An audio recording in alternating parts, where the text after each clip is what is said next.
cutting smoothly.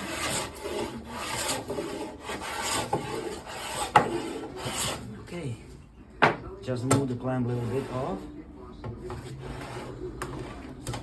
A little bit further, and continue clamping here.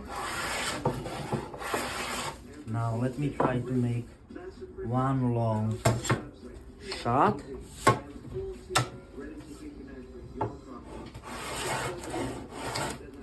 Okay, let's have a look.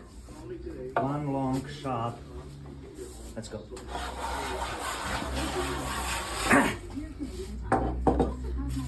Okay, that's what it is.